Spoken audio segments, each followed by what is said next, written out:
আমি চলে এসেছি ব্রেকফাস্ট আইল্যান্ডে।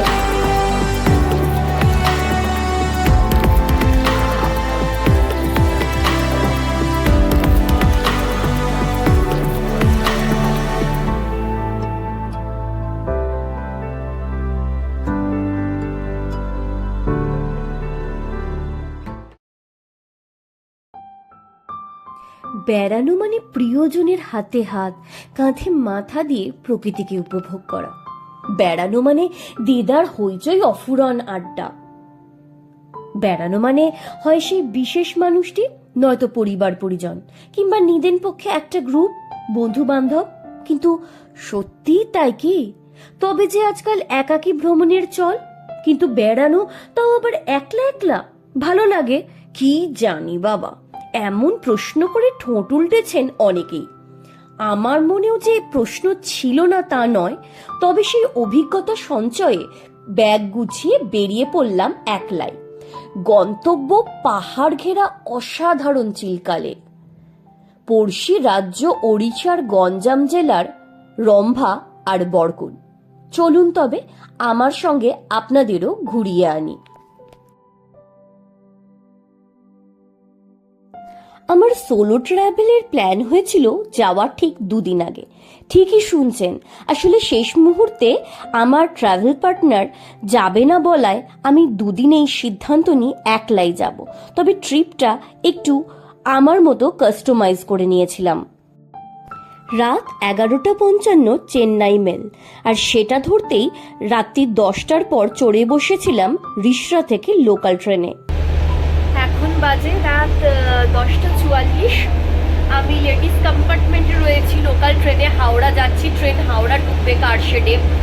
গোটা কম্পার্টমেন্ট জাস্ট ফাঁকা, একটা লোক নেই, পুরোটা ফাঁকা। হাওড়া স্টেশনে গিয়ে পৌঁছতে না পৌঁছতেই দেখি বোর্ডে ট্রেন দিয়ে দিয়েছে 23 নম্বরে। বাপরে বাপ, সে একটা লম্বা জার্নি, তার মাঝখানে আবার এখন মেট্রো স্টেশন হয়ে গেছে। তো দেখতে দেখতেই চলে এলো রাতের চেন্নাই মেল। বাপরে বাপ কি ভিড়!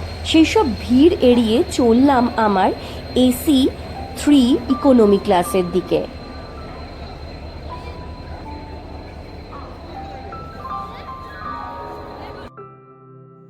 এই থার্ড এসি ইকোনমি ক্লাসটা M1 M2 দিয়ে চিহ্নিত করা হয়। অনেকেই প্রশ্ন করেন যে ইকোনমি ক্লাসটা কীরকম। অ্যাকচুয়ালি এটা একেবারেই থার্ড এসির মতো, শুধু বার্থগুলো একটু ছোট।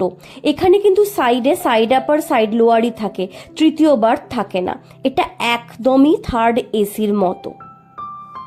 এই চেন্নাই মেলের এই কামরাগুলো কিন্তু বেশ ঝকঝকে ছিল। তার মধ্যে নজর কাড়ল জল রাখার এই আধুনিক সিস্টেমটা। দেখুন কি সুন্দর, কিরকম একটা ফোল্ডিং ব্যাপার। প্রত্যেকটা বার্থে এরকম জল রাখার জায়গা রয়েছে। ব্যাপারে ছিল এরকম ল্যাম্প এবং মোবাইল চার্জের জন্য USB পোর্ট আর জল রাখার ব্যবস্থা।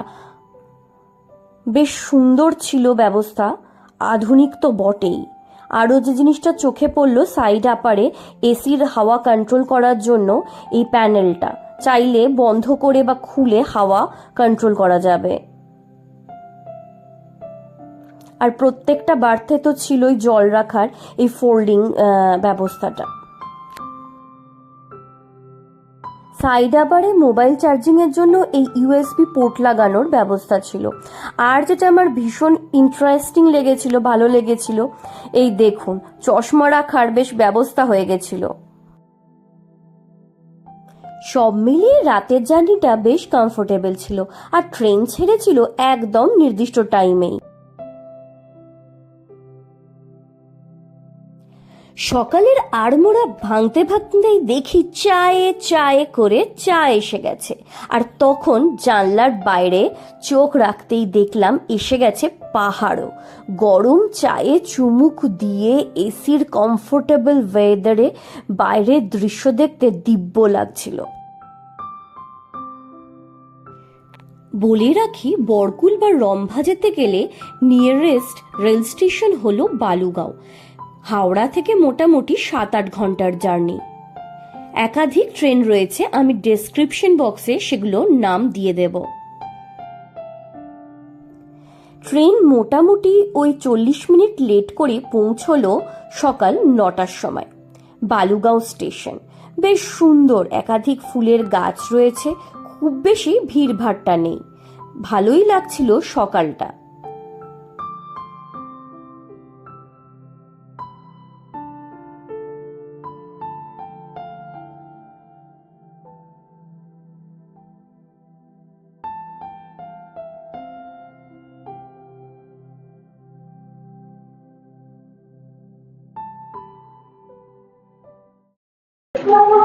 হ্যালো ফ্রেন্ডস, আমি সুস্মিতা চলে এসেছি বালুগাঁও স্টেশনে। চেন্নাই মেলে এসেছি, ট্রেন 1 ঘন্টা লেট ছিল, প্রায় 9টা বাজে। আমি এখান থেকে যাব খুব সুন্দর একটা জায়গায়, জায়গাটার নাম হলো রম্ভা।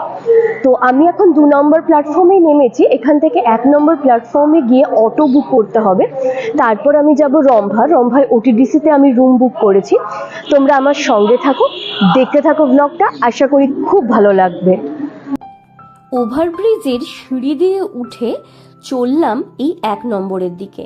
রম্ভা বা বরকুল যেখানেই যেতে চান না কেন, এই 1 নম্বরের দিকের অটো স্ট্যান্ডে আপনাদেরকে আসতে হবে। এইটা হলো 1 নম্বর প্ল্যাটফর্ম।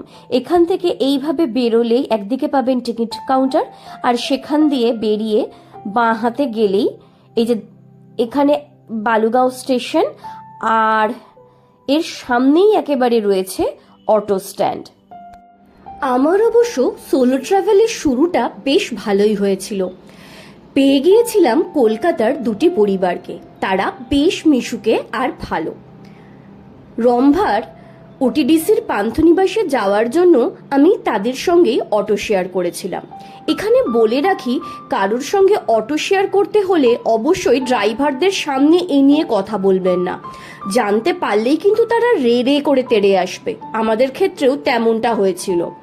বলে রাখি, এই বালুগাঁও থেকে রম্ভা যেতে অটো ভাড়া নেয় মোটামুটি 700-800 টাকার মতো। বার্গেনিং করলে আরেকটু কমলেও কমতে পারে। আমাদের অবশ্য এক্ষেত্রে 850 টাকার নিয়েছিল।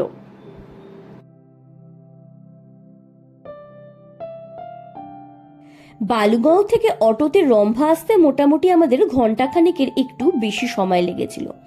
লোকেশনের দিক থেকে ভাবতে গেলে অবশ্যই রম্ভার এই ওটিডিসির পান্থনিবাস বেস্ট, তবে এখানকার মেনটেনেন্স নিয়ে একটু অভিযোগ তো রয়েছেই। যদিও আমি একলা যেহেতু ট্রাভেল করছিলাম, আমার জন্য এই গভর্নমেন্টের জায়গাটাই সেফ এবং সিকিওর বলে মনে হয়েছিল। এখানে চেক ইন টাইম 12টা আর চেক আউট টাইম 11টা। আমার পড়েছিল 107 নম্বর রুম দোতলায়। চলুন আপনাদের ঘরটা ঘুরিয়ে আনি। তার আগে দেখুন, এই সাইডেও একটা বারান্দা রয়েছে যেখান দিয়ে কিন্তু গার্ডেনের ভিউ পাওয়া যায়।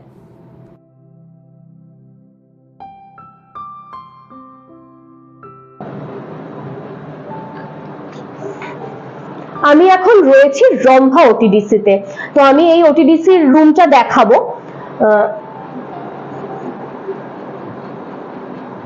এখানে শুরুতেই রয়েছে একটা ডাবল বেডরুম, ওদিকে রয়েছে একটা টেবিল যেখানে জল রয়েছে। এখানে কিন্তু অ্যাকোয়াগার্ডের ফেসিলিটি রয়েছে, আর একটা রিসেপশনে ফোন করার জন্য একটা ফোন ইন্টারকম রয়েছে।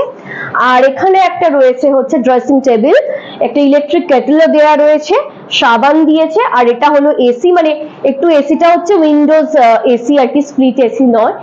আর ছিমছাম ঘরটা একদম ছোট। আর এখানে একটা টিভি রয়েছে। আর এখানে দেখুন এমনি কম্বল দিয়ে দেওয়া হয়েছে আর টাওয়েল দিয়েছে ওরা। আর একবার বাথরুমটা একবার দেখিয়ে নি।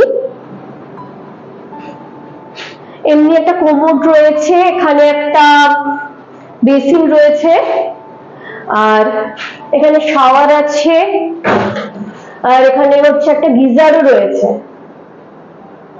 আচ্ছা, এইবার এটা তো হলো, আমি দেখাবো এই ওটিডিসি রম্ভা কেন লোকজন বুক করে আর এর স্পেশালিটি কি। অ্যাকচুয়ালি রুমের থেকেও বেশি স্পেশাল আছে, সেটাই আমি এখন দেখাচ্ছি।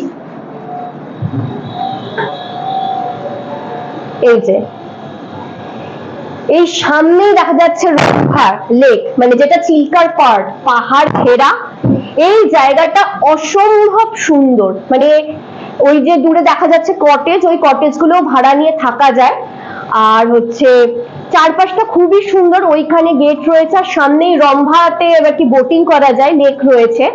সেই বোটিং এর অভিজ্ঞতাও কিরকম হবে জানাবো, বিকালবেলায় আমরা বোটিং করতে যাব, ঠিক হয়ে গেছে। কত কি মানে কিভাবে ঘুরবো, কত কি খরচ সবই বলবো। তো এখানে বলে রাখি, আমি যে রুমটাতে রয়েছি সেটার ভাড়া লেগেছে হচ্ছে মানে 1500 টাকা, এসি রুম, ডাবল বেডরুম, আর ট্যাক্স নিয়ে 1620 বা এরকম সামথিং পড়েছে। তবে একটা কথা আমার মনে হয়েছে যে এই জায়গাটা না আরেকটু যদি মানে, এটা তো গভর্নমেন্ট প্রপার্টি, বাট আরেকটু মেনটেন হলে না ভালো হতো, কারণ এটা কিন্তু লোকেশনালি ভীষণ সুন্দর। এই জায়গাটা এতটাই সুন্দর, কিন্তু রুম বা গোটা বিল্ডিং এর মেনটেনেন্স যদি আরেকটু ভালো হয়, যদি ওড়িশা গভর্নমেন্ট বিষয়টা আরেকটু দেখে, তাহলে আমার মনে হয় যে কোনো টুরিস্টের জন্যই খুব ভালো হবে। সকালের দিকে আমি মেনটেনেন্সের কথা বলেছিলাম, এটা ছিল বারান্দার ছাদের অবস্থা, আর সন্ধেবেলায় ঘটে যাচ্ছিল বড় বিপদ। সন্ধেবেলা আচমকা কিন্তু বারান্দার ছাদ থেকে চাঙড় খসে পড়ে, আর আমি তখন বসেছিলাম বারান্দাতে ঠিক তার 2 হাত দূরে।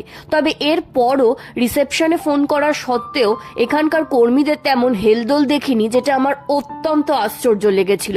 এটা কিন্তু খুব বড় বিপদ ডেকে আনতে পারতো। চাঙড় খসে পড়ার ঘটনাটা বাদ দিলে আমার রম্ভা আর বরকিউর ট্রিপ ছিল অসাধারণ। আর হবে নাই বা কেন বলুন, যেখানে বারান্দা থেকে এমন সুন্দর ভিউ পাওয়া যায়, সেখানে বসেই তো ঘন্টার পর ঘন্টা কাটিয়ে দেওয়া যায়। আর চিল্কার সৌন্দর্য, পড়ন্ত বিকেলে চিল্কার বুকে মোটর বোটে করে ছুটে চলা, এক একটা পয়েন্ট ঘুরে দেখা, আর আমাদের সঙ্গ দিয়েছিল এই ব্রাউন হেডেড গালগুলো। সব মিলিয়ে ট্রিপটা ছিল দুর্দান্ত। থাকবে আরও চমক, কারণ এই ট্রিপেই আমি দেখা পেয়েছি কৃষ্ণসার মৃগর, পুরনো মন্দিরের, এই সমস্ত কিছু নিয়েই থাকবে আগামী ভ্লগগুলো। আপনারা দেখতে থাকুন, থাকবে সমস্ত খুঁটিনাটির তথ্য। আমার এই ভ্লগটা কেমন লাগছে জানাতে ভুলবেন না, আর ভালো লাগলে অবশ্যই আমার চ্যানেল টোটো কোম্পানিকে সাবস্ক্রাইব করে দেবেন। আর হ্যাঁ, লাইক, কমেন্ট, শেয়ার করতে ভুলবেন না কিন্তু।